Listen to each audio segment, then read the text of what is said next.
السلام علیکم۔ یہ جس طرح بتایا جا رہا ہے کہ اگر فرض نماز کھڑی ہو تو اس کے بعد کوئی سنتے وغیرہ یا نفل وغیرہ نہیں پڑھنے چاہیے۔ عام طور پر دیکھا گیا ہے جس طرح مغرب کی نماز ہو یا فجر کی نماز ہو تو لوگ آتے ہیں، فرض نماز کھڑی ہو چکی ہوتی ہے اور وہ اپنی پہلے سنتے پڑھنا شروع ہو جاتے ہیں۔ تو اس پوسٹ میں بتایا گیا ہے کہ ایسا نہیں کرنا چاہیے، پہلے جماعت کے ساتھ شامل ہو جاؤ، اس کے بعد کوئی معاملہ اگر رہ گیا تو کر لو۔ تو یہ خالص مومنوں کے لیے یاد رکھیے، یہ ہر ایک کے لیے نہیں ہے۔ جو مخلص مومن ہو، جس کا کسی فرقے کے ساتھ کوئی تعلق نہ ہو، جس کا عقیدہ بھی بالکل صحیح ہو کہ وہ اللہ کے علاوہ کسی کو معبود نہ مانتا ہو، کسی اور کو پکارے نہ لگاتا ہو، جس طرح یہ قوم لگا رہی ہے، یا علی مدد، یا رسول اللہ مدد، یا کھوٹی بری مام کھوٹی میری قسمت کرو کھری، اس طرح کی پکاریں۔ پھر 12ویں کے کیک کاٹے گئے ہیں، ہر سال شرک کی سالگرہ منائی جاتی ہے، پھر ہر مہینے 11 تاریخ کو 11ویں منا کر شرک کا جشن منایا جاتا ہے، عبدالقادر جیلانی کو پکارا جاتا ہے، اس کی بندگی ہوتی ہے۔ 10 محرم کو تو ساری حدیں کراس کر دیتی ہے یہ قوم، حلیم گوٹتی ہے، وہ شربت بانٹتی ہے باداموں والے، اور حسین رضی اللہ عنہ کے نام کی نظر و نیاز کی جاتی ہے، نظر اللہ نیاز حسین کہا جاتا ہے، اور قبرستان کو خوب رنگ و روغن کیا جاتا ہے، سارے جاتے ہیں قبر پرست، وہاں جا کر اس کو تازہ کرتے ہیں، اس کے اوپر پودے لگاتے ہیں، رنگ و روغن کرتے ہیں، اور عام طور پر قبریں پکی کرتے ہیں انہی دنوں کے اندر، اور سمجھ رہے ہوتے ہیں بڑا دین کا کام کر رہے ہیں، حالانکہ یہ خالص بے دینی ہے، خالص گناہ کے کام ہے، اور مزار بنانا شرک کا کام ہے، اس کے اوپر عرس اور میلے کرنا، چادریں چڑھانا، یہ مشرکین کا کام ہے، اور ہر دور کے شرک کرنے والے اسی طرح کیا کرتے ہیں۔ تو آج ہماری قوم ہے یہ پوری طرح شرک کے اندر ملوث ہو گئی، کوئی مسلک ایسا نہیں ہے جو شرک کے اندر ڈوبا ہوا نہ ہو، بریلوی ہوں، دیوبندی ہوں، اہل حدیث ہوں، سلفی ہوں، یہ جتنے حنبلی پائے جاتے ہیں یہ سعودی عرب میں سب شرک کے اندر مبتلا ہو گئے، کسی میں کم کسی میں زیادہ، سارے حکومت کے پجاری، اور خاص کر نبی علیہ السلام کے پجاری کہتے ہیں نبی علیہ السلام ہمارے درود کو سنتے ہیں اور ان پر پیش کیا جاتا ہے، حالانکہ ہم اللہم صلی علی محمد کہتے ہیں، ہم اللہ سے فریاد کرتے ہیں، اے اللہ تو محمد صلی اللہ علیہ وآلہ وسلم کے اوپر رحمتیں اور برکتیں نازل فرما، جس طرح تو نے ابراہیم علیہ السلام کے اوپر رحمتیں اور برکتیں نازل فرمائی۔ یہ بالکل اسی طرح کا انداز ہے جس طرح سورہ یوسف کے بالکل شروع میں 6 نمبر آیت سے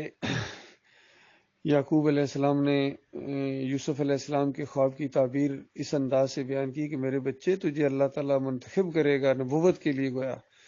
اور تجھے باتوں کی تہہ تک پہنچنا سکھائے گا، حکمت اور دانائی یہ نہیں سکھائے گا، اور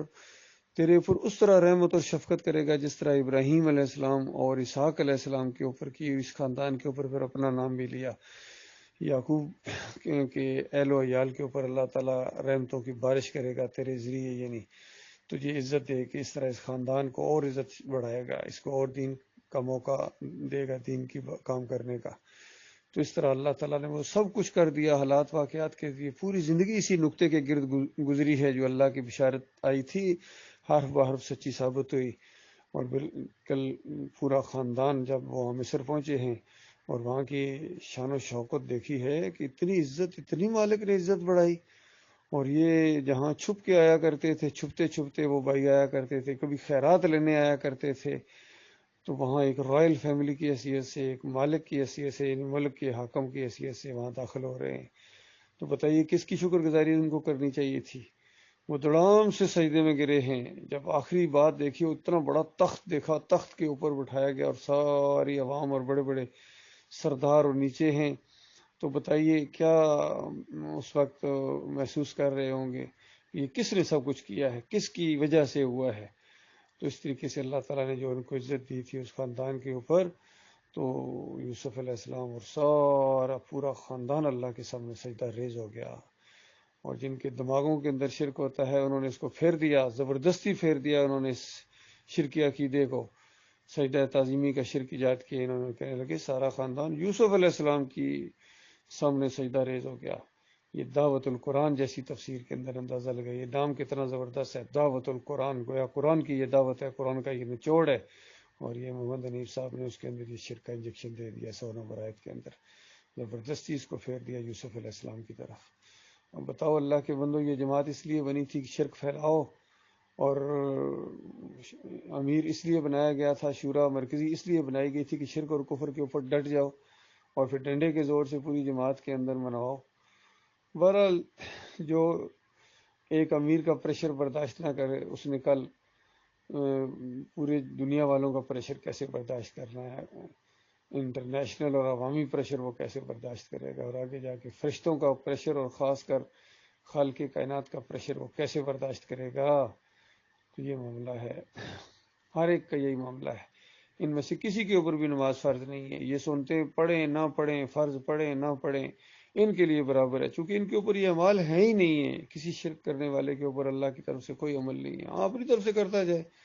اور برباد ہو جائیں، اس کے سارے اعمال ان کے منہ کے اوپر دے مارے جائیں گے۔ تو اب یہ مسئلہ نہیں ہے اس امت کے اندر خاص کر کہ وضو کس طرح کرنا چاہیے، سنتیں کتنی پڑھنی چاہیے، مسجد کتنی ہونی چاہیے، اور یہ ان کے لیے ہے ہی نہیں ہے۔ یہ شرک کے اندر ڈوبے ہوئے ہیں، ان کے اوپر صرف جہنم کی آگ فرض ہے، جس کے اندر ہمیشہ کے لیے ان کو جانا پڑے گا اگر توبہ نہ کی۔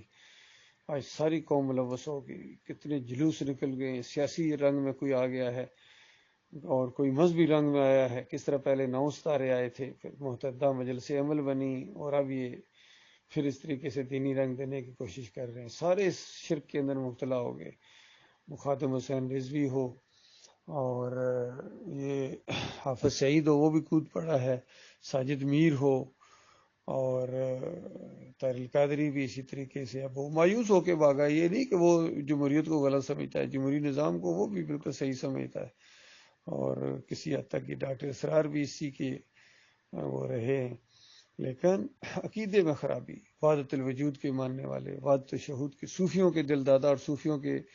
حمایتی اور دفاع کرنے والے، پوری زندگی صوفیوں کا دفاع کرتے رہے ڈاکٹر اسرار، ان کے فلسفوں کا، مشرکانہ فلسفوں کا دفاع کرتے رہے۔ تو بتاؤ کیا لے کر گئے ہیں؟ ابھی یہ دیکھیں کس طرح یہ جمہوریت کے دفاع میں یہ جلوس نکل رہے ہیں، کس طرح امڑی آ رہی ہے عوام، ان کو ہوش نہیں کہ شیطانی نظام ہے جس کی خاطر تم جانیں دے رہے ہو۔ جو مرتا جائے گا آگ میں، جو مرتا جائے گا آگ میں، اور سبز باغ دکھانے والے اور حقیقی آزادی کا نام لینے والے، ان کے اوپر کل لعنتیں بھیجو گے کہ بھئی مانو، ایمان عقیدے کی بات نہ تم نے خود سمجھی تھی نہ ہمیں سمجھائی، خود جا کے مزاروں کے اوپر سجدے کرتے تھے، پٹے بندھواتے تھے، لوگوں کو خوش کرنے کے لیے یا علی مدد کے بازوؤں پر پٹے باندھتے تھے، اب تعویذ گنڈے کے اندر ملوث تھے۔ جمہوریت کے مشرکانہ نظام کو تم تقویت دیتے تھے، اس کی خاطر جان دیتے تھے، اس کی خاطر جان دلوائی اور کہتے تھے جہاد ہے، یہ جہاد ہے۔ ہاں جہاد ہے، شیطان کے راستے میں، جمہوریت کے راستے میں، ملک کے راستے میں، قوم کے راستے میں۔ یہ اللہ کے راستے کا جہاد نہیں ہے، یہ جہاد فی سبیل اللہ نہیں ہے، باقی سب کچھ ہے، جہاد فی سبیل اللہ نہیں ہے۔ اور جو اللہ کے راستے میں جہاد کرتا ہے، وہ جو اس کوشش میں مرتا ہے اور مخالفین کی تکلیفوں کو برداشت کرتا ہے، اور کسی کی گولی سے مر جائے، اپنے ملک کے اندر یا بیرونی ملک کے اندر، جہاں بھی مرے گا وہ جنت میں جائے گا، جہاں بھی مرے گا، بیماری میں بھی مرے گا تب بھی اللہ تعالیٰ اس کو شہادت کا ایک مقام دے گا، کیونکہ شوق تھا اس کے اندر شہادت کا۔ جس کو شوق ہو، نبی علیہ السلام نے فرمایا اگر عام بیماری سے بھی مرے اللہ تعالیٰ اس کو شہید کا درجہ دیتا ہے۔ باقی بیماریوں سے مرنے والے، ایکسیڈنٹ سے مرنے والے، اور ڈوب کے مرنے والے، پیٹ کی بیماری میں مرنے والے، طاعون کی بیماری میں، یہ سارے شہید ہوتے ہیں، ان کی شہادت کے درجے ہیں۔ لیکن مومن ہو وہ مومن کی قید لگائی گئی ہے۔ یہ سارے آج جتنے ہیں، کاش یہ مومن ہوتے، پھر تو کیا کہنا ان کا۔ لیکن یہ تو مزاروں کی میل چاٹنے والے گمہد کے پجاری ہیں۔ باقی یہ جس طرح آتے ہیں مساجد کے اندر، یہاں گلف میں بھی دیکھا ہے میں نے، ایسے پاک صاف بنے ہوئے جس طرح فرشتے ہیں، اس طرح آ کے پڑھتے ہیں، اور ان کی صفیں اتنی زیادہ ہوتی ہیں، مسجدیں بھری پڑی ہیں، ان میں ایک مومن نہیں ہے، ایک مومن نہیں ان کے اندر، سارے مولوی کے بندے ہیں، مولویوں کے پیچھے اپنا ایمان برباد کرنے والے اور ان کو اپنا لیڈر ماننے والے، اور سب کے عقیدے برباد ہیں۔ یہ دین بیچتے ہیں، نمازیں پڑھانے کے پیسے، اذان دینے کے پیسے، ان کے پیچھے نہیں نماز ہوتی۔ اللہ کے بندوں چھوڑو ان کو، یہ طاغوت ہے، ان کا کفر کرو، انہی کے ساتھ تو جنگ ہے، انہی کے ساتھ تو جہاد ہے۔ یہ معاملہ ہے، اللہ تعالیٰ غور و فکر کرنے کی توفیق عطا فرمائے۔